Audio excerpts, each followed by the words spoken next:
کبھی عرش پر کبھی فرش پر، کبھی ان کے در کبھی در بدر، غم عاشقی تیرا شکریہ میں کہاں کہاں سے گزر گیا، کبھی راستوں میں تنہا کبھی ہوں ورود صحرا، میں جنوں کا ہم سفر ہوں میرا کوئی گھر نہیں ہے۔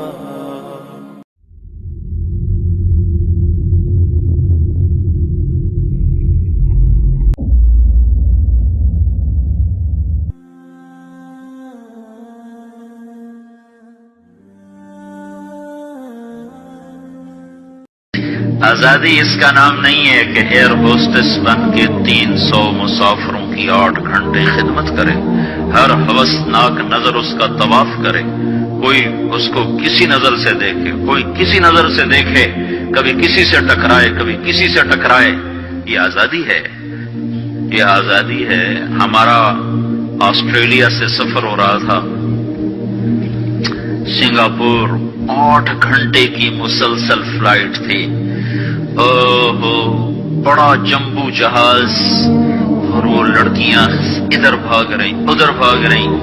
ایک مجھے وہاں خیال آیا، دوسری دفعہ ہمارا سفر نیو یارک سے تھا، نیو یارک سے ہم چلے اور قاہرہ ہم اترے۔ قاہرہ 11 گھنٹے کا مسلسل جہاز کا سفر، مسلسل 11 گھنٹے ایک ٹانگ پہ کھڑے ہو کے لڑکیاں بھاگ رہی، وہ لڑکے ایئر ہوسٹس بھاگ رہی ہیں، اور اس کے ساتھ 300-350 کا مسافر جہاز ہے۔ ہر نظر ان کو طواف بھی کرتی ہے، بلاتی بھی ہے، پکارتی بھی ہے، اور ایک لڑکی گھر بیٹھ کر اپنے خامند کی خدمت کرتی ہے، اپنے بچوں کو پالتی ہے، اور اس کا خامند اس کو باہر سے کما کے لا کے دیتا ہے اور اسے گھر میں عزت کے ساتھ رکھتا ہے۔ اس کا نام غلامی رکھا، اس کا نام آزادی رکھا۔ ہوٹل میں وہ چائے سرو کر رہی ہے، یہ آزادی ہے۔ اور وہ کاؤنٹر پہ جنرل سٹور پر 8 گھنٹے کھڑے ہو کر وہ سارا دن تھکن سے چور ہو جاتی ہے، پھر اس نے گھر جا کے کھانا خود تیار کرنا ہے۔ وہ گھر میں اس کا خامند کوئی نہیں بیٹھا، وہ بوائے فرینڈ ہے، وہ آج اس کے ساتھ ہے کل کسی اور کے ساتھ ہوگا۔ ایک ڈرامہ رائٹر تھے اشفاق احمد خان رحمت اللہ علیہ، میری ان سے اچھی دوستی تھی۔ تو جب ایک دفعہ ہماری ان سے ملاقات ہوئی، جنید جمشید نے ان دنوں تازہ تازہ گانا چھوڑا تھا، توبہ کی تھی، تو وہ ابرار مجھے ملنے کے لیے، ابرار یہ جو آج کل گانے گاتے وہ مجھے ملنے کے لیے آئے۔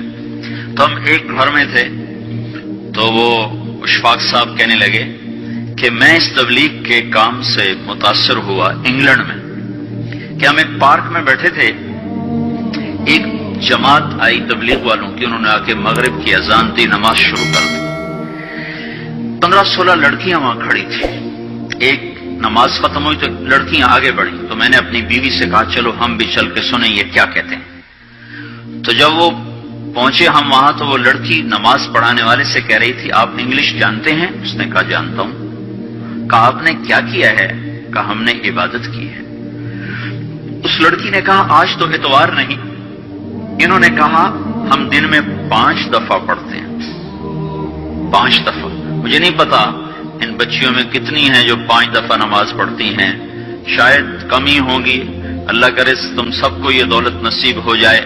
یاد رکھنا، سجدوں میں سر رکھے بغیر نہ کبھی کسی نے اللہ کو پایا نہ پا سکتا ہے، اور سجدوں میں آنسو بہائے بغیر نہ کبھی کسی نے دل کی دولت کو سمیٹا ہے نہ کوئی سمیٹ سکتا ہے۔ یہ دل کا چین و سکون میرے اللہ کی قسم پیشانی کو زمین پر رگڑنے میں ہے، اور اس پیشانی پر آنسو بہانے میں ہے۔ باتوں سے بات نکل آتی ہے۔ جنید جمشید 1997 میں سب سے پہلے مجھے ملا، مجھ سے کہنے لگا مولوی صاحب، ایک پاکستانی جس گلیمر کو خوابوں میں دیکھتا ہے، جس زندگی کا خواب دیکھتا ہے، وہ زندگی مجھے حاصل ہے۔ میرے پاس دولت بھی ہے، عزت بھی ہے، شہرت بھی ہے، چاروں طرف میری زندگی رقص کرتی ہے، لیکن اس کے باوجود میرے اندر اندھیرا ہے، خلا ہے۔ میں اس کے الفاظ بڑے خوبصورت، کہنے لگا میں وہ کشتی ہوں جس کا کوئی ساحل نہیں۔ اللہ اکبر۔ یہ کیا وجہ ہے؟ مجھ سے کہنا کہ یہ کیا وجہ ہے، ایسا کیوں ہے؟ میری تو ہر خواہش مجھے حاصل ہے۔ اور بالکل یہی بات چند لفظوں کی تبدیلی کے ساتھ مجھے سعید انور نے کہی جب وہ 3 دن کے لیے ہمارے ساتھ نکلا پہلی دفعہ۔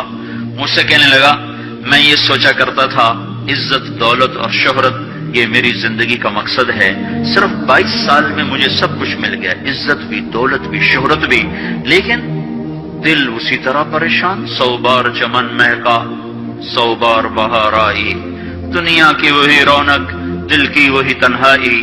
تو رونق بھی ہے، بہار بھی ہے، پھر دل کیوں اداس ہے، پھر دل کیوں پریشان و غمگین ہے؟ کہ اس سوچ نے مجھے یہ مجبور کر دیا کہ میں نے مقصد کے انتخاب میں غلطی کھائی ہے. مقصد کے پانے کے بعد تو آدمی چین میں آتا ہے. مجھے اگر عزت دولت شہرت میرا مقصد ہے تو مجھے مل چکا ہے، پھر مجھے چین کیوں نہیں، پھر مجھے سکون کیوں نہیں؟ تو مجھے پتا چلا کہ نہیں، مقصد زندگی کچھ اور ہے. میں نے کہا شکر کرو تمہیں جلدی پتا چل گیا. بعضے تو زندگی گزار جاتے ہیں اور انہیں موت تک نہیں ہوش رہتا کہ میں کیوں آیا تھا اور میرا کیا مقصد تھا.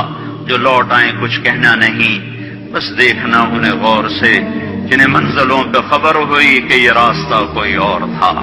چل چل تھک گئے، جب آگے پہنچے تو دیکھو غلط جگہ آ گئے. واپس مڑنے کا وقت ختم ہو چکا ہے، شام ہو چکی ہے، اندھیرے چھا چکے ہیں، اب واپس مڑنے کا راستہ نہیں ہے. شکر کرو کہ اللہ تعالیٰ نے ہمیں ایمان کی دولت عطا فرمائی. اور تم 22 سال کی، تم جلدی 30 برس کی عمر میں ہی تمہیں ہوش آ گیا کہ نہیں میری زندگی کا مقصد کوئی اور ہے. اس نوجوان نے کہا ہم دن میں 5 نمازیں پڑھتے ہیں. اس لڑکی نے کہا یہ تو بہت زیادہ ہے. اس نوجوان نے کہا لمبی خیر بات ہو جائے گی، آخری بات بتاتا ہوں. تو جب وہ بات ختم ہو گئی تو اس لڑکی نے آگے ہاتھ بڑھایا کہ اچھا خدا حافظ. تو اس نوجوان نے کہا میں آپ کو یہ ہاتھ نہیں لگا سکتا. اس لڑکی نے کہا کیوں؟ کہا یہ ہاتھ میری بیوی کی امانت ہے، یہ صرف اسی کو چھو سکتا ہے اور کسی کو نہیں چھو سکتا. تو لڑکی کھڑی تھی، اس کی چیخ نکلی اور زمین پہ گر گئی اور اس کی ہچکیاں لگ گئی اور وہ پھوٹ پھوٹ کے رونے لگی اور کہنے لگی وہ لڑکی کتنی خوش قسمت ہے جس کے تم خامند ہو، کاش یورپ کے مرد بھی ایسے ہوتے. اور روتی ہوئی آنسو بہاتی ہوئی اٹھ کے چل دی. تو اشفاق مرحوم کہنے لگے میں نے اپنی بیوی سے کہا بانو آج وہ تبلیغ ہوئی ہے کہ لاکھوں کتابیں چھپ کر بھی وہ پیغام نہ پہنچتا جو یہ لڑکا اپنے عمل سے پہنچا گیا. تو ہمیں ایک زندگی کا میرے عزیزوں مقصد ملا ہے. اللہ ہماری منزل ہے، ہم اللہ کو سامنے رکھ کے زندگی گزارنے والے ہیں. ہم آزاد نہیں زندگی گزارنا، یہ کامیاب زندگی ہے. تو کہیں ایسا نہ ہو کہ میرا اللہ کہتے وَامْتَازُوا الْيَوْمَ أَيُّهَا الْمُجْرِمُونَ، ان کو الگ کر دو اور مجرموں کی صف میں کھڑا کر دو، تو پھر کوئی حال نہ ہوگا. ہائے اللہ کے نبی نے کہا کتنی عورتیں ہوں گی جن کو سر کے بالوں سے فرشتے پکڑ کے گھسیٹ رہے ہوں گے اور وہ کہیں گی ہائے ہمیں بچا لو، ہائے ہمیں بچا لو. اور کتنے مرد ہوں گے جن کے جبڑوں میں ہاتھ ڈال کر فرشتے ان کو گھسیٹ رہے ہوں گے، وہ کہیں گے ہائے ہمیں بچا لو، ہائے ہمیں بچا لو. تو اس وقت اللہ کہے گا اولم نعمرکم ما یتذکر فیہ من تذکر وجاءکم النذیر. میرے بندے یہ چند آنسو دنیا میں بہا لیتا، جو آج تو کر رہا ہے دہائیاں دے رہا ہے، یہ تو دنیا میں دے لیتا تو آج اپنے رب کی رحمت کو دیکھتا. تجھے بتانے والے بھی آئے تھے، تمہیں سمجھانے والے بھی آئے تھے، لیکن تو مذاق اڑاتا رہا، تو ان کے ساتھ مستیاں کرتا رہا. آج دیکھ ایمان والے کتنے اونچے جا رہے ہیں، جنہوں نے مجھے راضی کیا وہ کتنی بلندیوں کا سفر کر رہے ہیں، اور ان کے ساتھ میں کیا کرنے لگا. یہ کامیابی اس کو ملے گی جو اپنا سب کچھ اپنے اللہ پر لگا دے گا. وہ اپنا سب کچھ اللہ کے محبوب صلی اللہ تعالی علیہ وسلم کے طریقے پر لگا دے گا. یہ کامیابیاں اس کا مقدر ہیں. یہ زندگی چند روزہ ہے اور آج ایک سیلاب ہے میرے عزیز و مغرب کی تہذیب کا. اس انٹرنیٹ نے اور اس ٹی وی نے اور اس میڈیا نے ہم سے ہمارا سب کچھ چھین لیا ہے، سب کچھ ہمارا چلا گیا ہے، اور سوائے اچھل کود کے، کھیل کود کے اور زندگی کا کوئی منزل نہیں رہی. میں آپ سب کے سامنے یہ درخواست کرتا ہوں کہ اپنی زندگی کی منزل طے کرو، پہلے یہ سوچو اور سمجھو کہ یہ صبح، یہ شام، یہ دن، یہ رات، یہ جو گزر رہے ہیں مجھے کہاں لے جا رہے ہیں، میرا سفر کدھر کا ہے، میں کہاں جا رہی ہوں، میری آخری منزل کیا ہے، اس کے مطابق اپنی زندگی کی ترتیب بناؤ۔ میرے آپ کے نبی نے فرمایا الکیس من دان نفسہ وعمل لما بعد الموت، سمجھدار وہ نہیں جو مشہور ہو جائے، جو عزت اور دولت کو اکٹھا کرے، سمجھدار وہ ہے جو اپنی آخرت کا سامان تیار کرے اور اپنی موت کی تیاری کرے۔ اس پر جو جم جائے گا وہ دنیا اور آخرت میں کامیاب ہے، جو اس سے ہٹ جائے گا وہ ہلاک و برباد ہے۔